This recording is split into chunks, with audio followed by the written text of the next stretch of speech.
Hi అండి. Home హార్వెస్ట్‌కి స్వాగతం అండి. అందరికీ ఆండాలు తిరునక్షత్ర శుభాకాంక్షలు అండి. మార్నింగే టెంపుల్కి వెళ్ళి అమ్మకి ఇలాగా చీర గాజులు తాంబూలం అన్నీ ఇచ్చేసి వచ్చేసాను. ఈ వీడియో పెడతాడు రెండోసారి శ్రీమంతం అండి. జూన్ 9వ తారీఖు చేశామన్నమాట.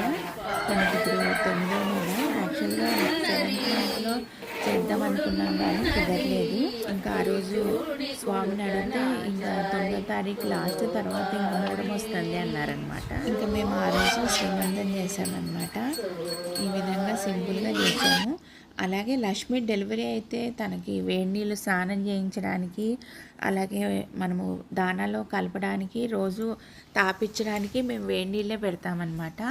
అందుకని అదే రోజు ప్రొద్దున 9:30 నుంచి 11 వరకు పూజ చేయమన్నారు.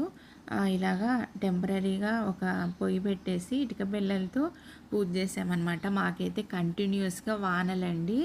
రాజు ప్రొద్దున్న వచ్చేసి ఇలాగంతా అలికేసి ఆ కొత్తవి ఇటుక పిల్లలు తెచ్చామన్నమాట. ఆ చుట్టూరు ముగ్గులు వేశాడు. అన్నిటికీ స్నానాలు చేసి రెడీగా పెట్టాడు అనమాట. మేము వెళ్ళేసరికి ఇలాగ నేను పాలు తీసుకొని వెళ్ళాను. ఇప్పుడు ఒకసారి పూజ చేసిన తర్వాత మళ్ళీ లక్ష్మి డెలివరీ అయిన తర్వాత మనము పొయ్యి వెలిగించుకోవచ్చు అనేసి, మరి ఇటుక పిల్లలు తీయకూడదని చెప్పారనమాట స్వామి. మళ్ళీ మూడం వచ్చిన తర్వాత మనం పొయ్యి వెలిగించకూడదు అనేసి స్వామి చెప్పాడనమాట. ఈ విధంగా ఫస్ట్ ఇసుకేసి దానిపైన ఇటుక పిల్లలు పెట్టేసి పొట్టు వేసి పిడకలు కట్టెలన్నీ రాజు రెడీ చేసి పెట్టినారు. ఇంకా పొయ్యి వెలిగించామన్నమాట. నేను ఇంటి దగ్గర నుంచి నీళ్ళు అవి తీసుకెళ్ళాను, నిండు కడువ నీళ్ళు. అలాగే కొద్దిగా పసుపు కలిపేసి చుట్టూరు చల్లానమాట, ప్రోక్షణ చేశాను. అలాగే ఆవు పంచితంతో కూడా చుట్టూరు చల్లామన్నమాట పొయ్యి దగ్గర. ఈ విధంగా పేపర్లు పెట్టి ఫస్ట్ నేను వెలిగించాను శాస్త్రం ప్రకారము. తర్వాత ఇంకా రాజు మంట పెట్టాడనమాట. యాక్చువల్గా చాలా సంవత్సరాల నుంచి అనుకుంటున్నా కానీ కుదరలేదండి. ఇప్పటికి అయిందనమాట కట్టెల పొయ్యి పెట్టాలి అనేది. ఓన్లీ ఇది లక్ష్మి కోసమే పెట్టాము. నా లాస్ట్ ఇయర్ అయితే అనుషమ్మ ఉండేది, నాకు నీళ్ళు అన్నీ వాళ్ళ పొయ్యి మీదే కాంచి ఇచ్చేదన్నమాట. మేము 21 రోజు వరకు బెల్లం కలిపిన నీళ్ళు, వేడి నీళ్ళు అవి ఇస్తా అండి. నేను లాస్ట్ వీడియోలో కూడా చెప్పానమాట. అప్పుడు డెలివరీ అయినప్పుడు లక్ష్మి, మేము మనుషులు ఎలాగనో డెలివరీ అయినప్పుడు సేమ్ లక్ష్మికి కూడా అలాగే చేసినామన్నమాట శాస్త్రోక్తంగా. ఈ విధంగా రెడీ చేశానండి. తర్వాత అవి బాగా వెలిగాక పాలు గిన్నె పెట్టాలంటండి. నాకు తెలియదు, నేను ఇంకా వెలిగినాయనుకొని గిన్నె పెట్టాను. మళ్ళీ రాజు అన్నాడు, వద్దమ్మా పాలు వాసన వస్తాయి, పొగ వాసన, కొంచెము మంట రావాలి అని. తెలియదు కదా, ఫస్ట్ ఎక్స్పీరియన్స్ అనమాట. ఈ విధంగా వెలిగిందండి. లక్కీగా ఆ రోజు మాకు వర్షం రాలేదు, నైట్ ఏమో వచ్చింది వాన. పగులంతా కొంచెము లైట్గా ఎండ ఉందన్నమాట. అంత చుట్టూరు చెమ్మగా ఉంది చూడండి, వర్షం పడి ఈ విధంగా ఉందన్నమాట. నేను అలాగే పాలు తీసుకెళ్ళాను, ఆ పాలు పెట్టి పొంగిచ్చామన్నమాట. తీసేసి బాగా మంట వచ్చిన తర్వాత మళ్ళీ పెట్టి 3 సార్లు పొంగిచ్చామన్నమాట. పెద్ద గిన్నె కోసమని ఈ ఇటుక పిల్లలు పెట్టామండి. పాలకైతే చిన్న గిన్నె అనమాట, మరి కొద్దిగా మూవ్ చేసి పెట్టాము. ఫైనల్గా బాగా వెలుగుతూ ఉందండి. ఇంకా అవి ఆరిపోతుంటే మళ్ళీ రాజు వచ్చేసి కొంచెము పిడకలు అవి వేసాడనమాట. మేము ఎప్పుడు పిడకలు ఇవన్నీ స్టాక్ పెట్టుకొని ఉంటాము. ఇక్కడుండే నా ఫ్రెండ్స్ని ఒక 4 పిలుచుకున్నానండి. ఒక 5 మందికి తాంబూలం ఇచ్చుకోవాలని. మా పాపతో కలుపుకొని 5 మంది అవుతారు. ఈ విధంగా పొయ్యి వెలిగించానమాట.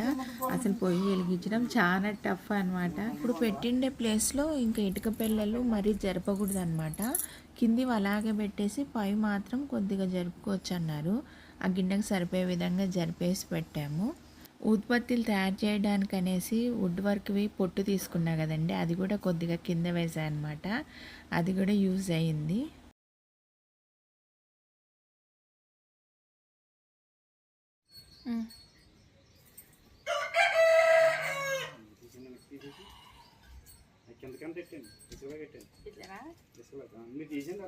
ఈ విధంగా 3 సార్లు పొంగిచ్చామండి. తర్వాత ఇంకా తీసేసా అనమాట. ఈ పాలతో పరమాన్నమైన కాఫీ అయినా చేసుకోవచ్చు. ఇంకా పరమాన్నం లేట్ అవుతుందని రాజుకి కాఫీ ఇచ్చాను, నేను తాగాను. మా ఫ్రెండ్స్ వచ్చేసరికి నేను పూజ అంతా చేశాను, అష్టోత్తరం చదువుకొని కొబ్బరికాయ కొట్టేశాను అనమాట, సంకల్పం చేసుకొని. తర్వాత మా ఫ్రెండ్స్ వచ్చారు, తనకి ఇష్టమైనవి వాటర్ మిలన్, దానిమ్మకాయలు అన్నీ పెట్టాము, అరటి పండ్లు. అలాగే వచ్చిన వాళ్ళకి తాంబూలం కోసం ఇలాగ అన్నీ అరేంజ్ చేశాను. తర్వాత ఇందిరా అంటే వచ్చింది, ఇక్కడ నుంచి వాళ్ళు పాటలు పాడారండి, నేను అలాగే పెట్టేస్తున్నాను, మీరు కూడా చూసి ఆనందించండి. తర్వాత జయ ఆంటీ రమాగారు వచ్చారు, రమాగారు మందారం పూలు ఇవన్నీ తీసుకొచ్చారు. జయ ఆంటీ గాజులు పండుగ తీసుకొచ్చారనమాట. పండ్లు కూడా అంటే నేను ఏం తేవద్దన్న ఆంటీ తినదు అన్నాను. ఇందిరా ఆంటీ మామిడికాయలు తీసుకొచ్చారు, అవి కూడా కట్ చేసి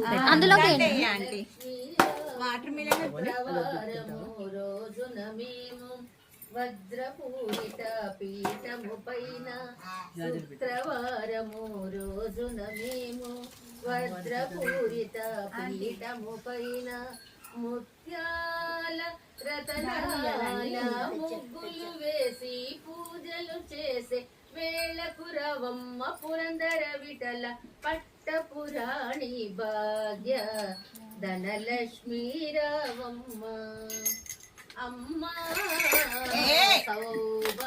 లక్ష్మి రావమ్మ మంచిగాంచిన పుత్రులునిచ్చి పుత్రులునిచ్చి పూజలు చేసి వేళకు రవమ్మ లక్ష్మి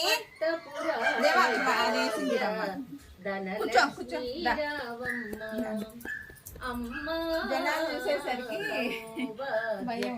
ధనలక్ష్మీ రావమ్మ భాగ్య ధనలక్ష్మి నీరజ ఇంటికి రావమ్మ. ఈ విధంగా మంగళహారతులు ఇచ్చామండి లక్ష్మికి.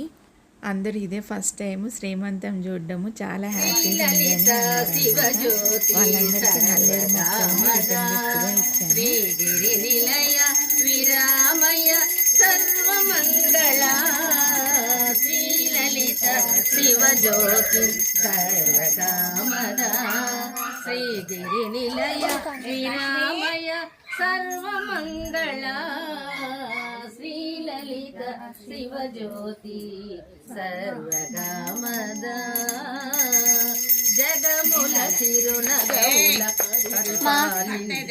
జననీ అనయము మము కనికరముగా కాపాడే జననీ జగముల చిరునగవుల పరిపాలించే జననీ అనయము మము కనికరముగా కాపాడే జననీ మనసే నీవసమై స్మరణే జీవనమై మనసే నీవసమై స్మరణే జీవనమై మాయని వరమియకి శ్రీ శ్రీలలిత శివజ్యోతి సర్వగామద అందరికన్నా చక్కని తల్లికి సూర్యహారతి అందాలేలే చల్లని తల్లికి చంద్రహారతి అందరికన్నా చక్కని తల్లికి సూర్యహారతి అందాలే చల్లని తల్లికి చంద్రహారతి రవ్వల తలుకుల కళల జ్యోతుల కర్పూర హారతి సకల నిజమ వినుత చరణ శాశ్వత మంగళ హారతి లలిత శివ జ్యోతి సర్వగామద శ్రీమాత శ్రీ మహారాజ్ని